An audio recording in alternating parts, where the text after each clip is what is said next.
The Snow Queen, a fairy tale by Hans Christian Andersen. The third story of the flower garden at the old woman's who understood witchcraft. But what became of little Gerda when Kay did not return? Where could he be? Nobody knew. Nobody could give any intelligence.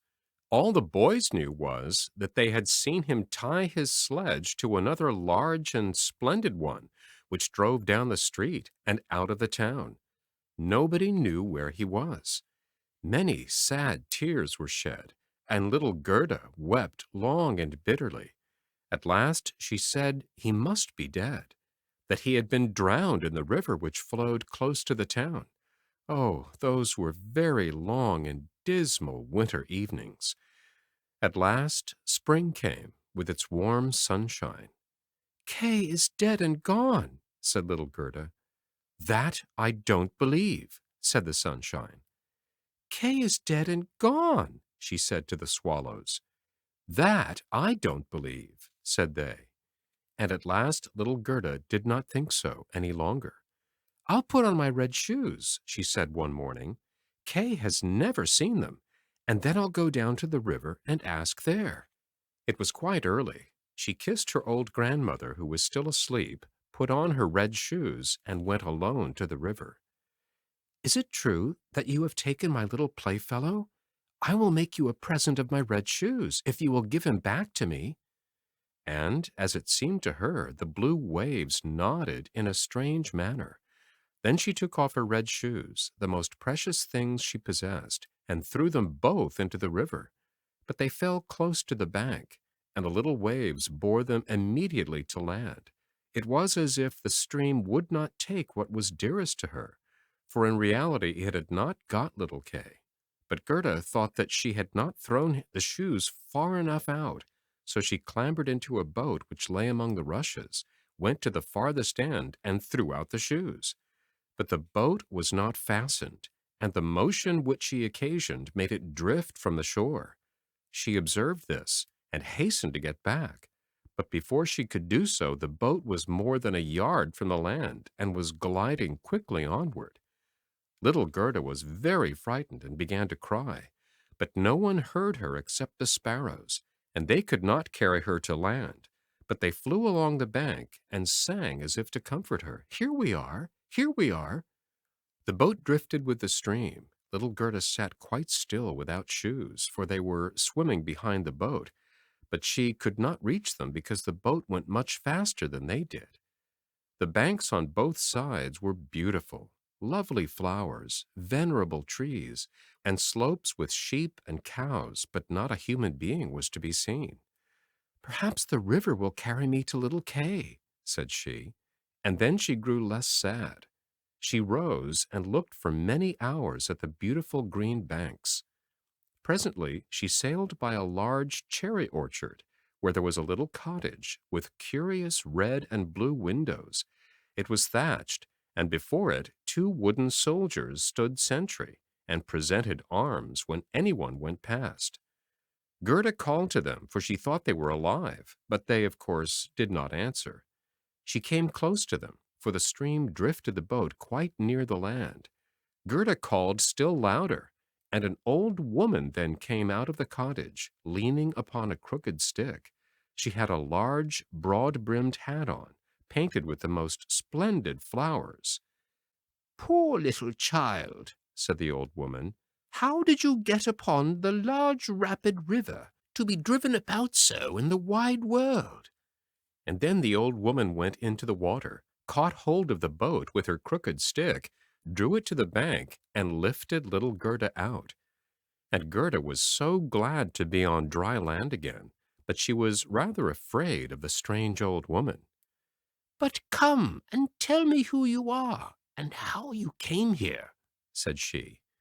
And Gerda told her all, and the old woman shook her head and said, Ahem, ahem. And when Gerda had told her everything, and asked her if she had not seen little Kay, the woman answered that he had not passed there, but he no doubt would come, and she told her not to be cast down, but taste her cherries, and look at her flowers, which were finer than any in a picture book, each of which could tell a whole story. She then took Gerda by the hand, led her into the little cottage, and locked the door. The windows were very high up, the glass was red, blue, and green, and the sunlight shone through quite wondrously in all sorts of colors. On the table stood the most exquisite cherries, and Gerda ate as many as she chose, for she had permission to do so.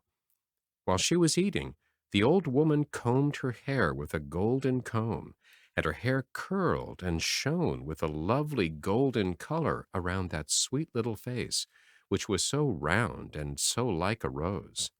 "I have often longed for such a dear little girl," said the old woman. "Now you shall see how well we agree together." And while she combed little Gerda's hair, the child forgot her foster brother Kay more and more, for the old woman understood magic. But she was no evil being. She only practiced witchcraft a little for her own private amusement, and now she wanted very much to keep little Gerda. She therefore went out in the garden, stretched out her crooked stick towards the rose bushes, which, beautifully as they were blowing, all sank into the earth, and no one could tell where they had stood.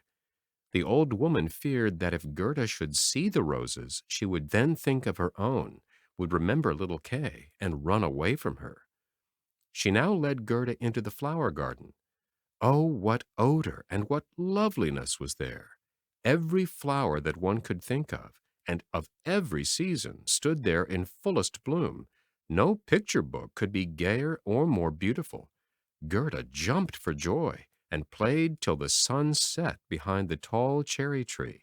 She then had a pretty bed with a red silken coverlet filled with blue violets. She fell asleep, and had as pleasant dreams as ever a queen on her wedding day. The next morning she went to play with the flowers in the warm sunshine, and thus passed away a day. Gerda knew every flower, and numerous as they were, it still seemed to Gerda that one was wanting, though she did not know which. One day, while she was looking at the hat of the old woman painted with flowers, the most beautiful of them all seemed to her to be a rose. The old woman had forgotten to take it from her hat when she had made the others vanish in the earth. But so it is when one's thoughts are not collected. "What?" said Gerda. "Are there no roses here?" And she ran about amongst the flower beds and looked, but there was not one to be found. She then sat down and wept, but her hot tears fell just where a rose bush had sunk, and when her warm tears watered the ground, the tree shot up suddenly, as fresh and blooming as when it had been swallowed up. Gerda kissed the roses, thought of her own dear roses at home, and with them of little Kay. "Oh, how long have I stayed?" said the little girl. "I intended to look for Kay. Don't you know where he is?" she asked of the roses. "Do you think he is dead and gone?" "Dead he certainly is not," said the roses. "We have been in the earth where all the dead are, but Kay was not there." "Many thanks," said little Gerda, and she went to the other flowers, looked into their cups, and asked, "Don't you know where little Kay is?" But every flower stood in the sunshine and dreamed its own fairy tale or its own story, and they all told her very many things, but not one knew anything of Kay. Well, what did the tiger lily say? "Hearest thou not the drum, bum, bum? Those are the only two tones, always bum, bum. Hark to the plaintive song of the old woman, to the call of the priests. The Hindu woman in her long robe stands upon the funeral pile. The flames rise around her and her dead husband, but the Hindu woman thinks on the living one in the surrounding circle, on him whose eyes burn hotter than the flames, on him the fire of whose eyes pierces her heart more than the flames which soon will burn her body to ashes. Can the heart's flame die in the flame of the funeral pile?" "I don't understand that at all," said little Gerda. "That is my story," said the lily. "What did the convolvulus say?" "Projecting over a narrow mountain path, there hangs an old feudal castle. Thick evergreens grow on the dilapidated walls, and around the altar, where a lovely maiden is standing, she bends over the railing and looks out upon the rose. No fresher rose hangs on the branches than she. No apple blossom carried away by the wind is more buoyant. How her silken robe is rustling! Is he not yet come? Is it Kay that you mean? Asked little Gerda. I am speaking about my story, about my dream, answered the convolvulus. What did the snowdrop say? Between the trees, a long board is hanging. It is a swing. Two little girls are sitting in it and swing themselves backwards and forwards. Their frocks are as white as snow, and long green silk ribbons flutter from their bonnets. Their brother, who is older than they are, stands up in the swing. He twines his arms round the cords to hold himself fast, for in one hand he has a little cup, and in the other a clay pipe. He is blowing soap bubbles. The swing moves, and the bubbles float in charming, changing colors. The last is still hanging on to the end of the pipe and rocks in the breeze. The swing moves. The little black dog, as light as a soap bubble, jumps up on his hind legs to try to get into the swing. It moves. The dog falls down, barks, and is angry. They tease him. The bubble bursts. A swing, a bursting bubble. Such is my song. What you relate may be very pretty, but you tell it in so melancholy a manner, and do not mention Kay. What do the hyacinths say? There were once upon a time 3 sisters, quite transparent and very beautiful. The robe of the one was red, that of the second blue, and that of the third white.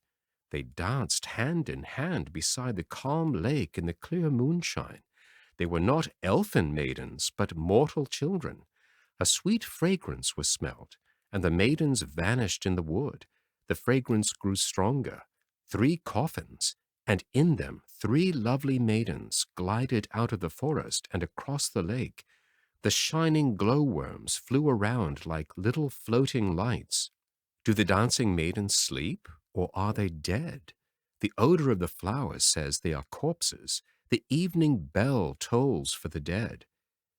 You make me quite sad, said little Gerda. I cannot help thinking of the dead maidens. Oh, is little Kay really dead? The roses have been in the earth, and they say no. Ding dong, sounded the hyacinth bells. We do not toll for little Kay. We do not know him. That is our way of singing, the only one we have. And Gerda went to the ranunculuses that looked forth from among the shining green leaves. You are a little bright sun, said Gerda. Tell me if you know where I can find my playfellow. And the ranunculus shone brightly and looked again at Gerda. What song could the ranunculus sing? It was one that said nothing about Kay either. In a small court, the bright sun was shining in the first days of spring.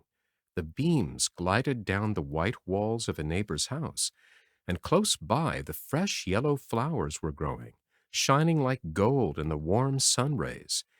An old grandmother was sitting in the air, her granddaughter, the poor and lovely servant, just come for a short visit. She knows her grandmother. There was gold, pure virgin gold, in that blessed kiss. There, that is my little story, said the ranunculus. My poor old grandmother, sighed Gerda. Yes, she is longing for me, no doubt. She is sorrowing for me, as she did for little Kay. But I will soon come home, and then I will bring Kay with me. It is of no use asking the flowers. They only know their own old rhymes, and can tell me nothing. And she tucked up her frock to enable her to run quicker, but the narcissus gave her a knock on the leg just as she was going to jump over it. So she stood still, looked at the long yellow flower, and asked, You perhaps know something? And she bent down to the narcissus. And what did it say? I can see myself. I can see myself. Oh, how odorous I am. Up in the little garret there stands, half-dressed, a little dancer. She stands now on one leg, now on both. She despises the whole world. yet she lives only in imagination. She pours water out of the teapot over a piece of stuff which she holds in her hand. It is the bodice. Cleanliness is a fine thing. The white dress is hanging on the hook. It was washed in the teapot and dried on the roof. She puts it on, ties a saffron-colored kerchief round her neck, and then the gown looks whiter. I can see myself. I can see myself. That's nothing to me, said little Gerda. That does not concern me. And then off she ran to the further end of the garden. The gate was locked, but she shook the rusted bolt till it was loosened, and the gate opened, and little Gerda ran off barefooted into the wide world. She looked round her thrice, but no one followed her. At last she could run no longer. She sat down on a large stone, and when she looked about her, she saw that the summer had passed. It was late in the autumn, but that one could not remark in the beautiful garden, where there was always sunshine, and where there were flowers the whole year round. "Dear me, how long I have stayed," said Gerda. "Autumn is come. I must not rest any longer." And she got up to go further. Oh, how tender and wearied her little feet were! All around it looked so cold and raw. The long willow leaves were quite yellow, and the fog dripped from them like water. One leaf fell after the other. The sloes only stood full of fruit, which set one's teeth on edge. Oh, how dark and comfortless it was in the dreary world!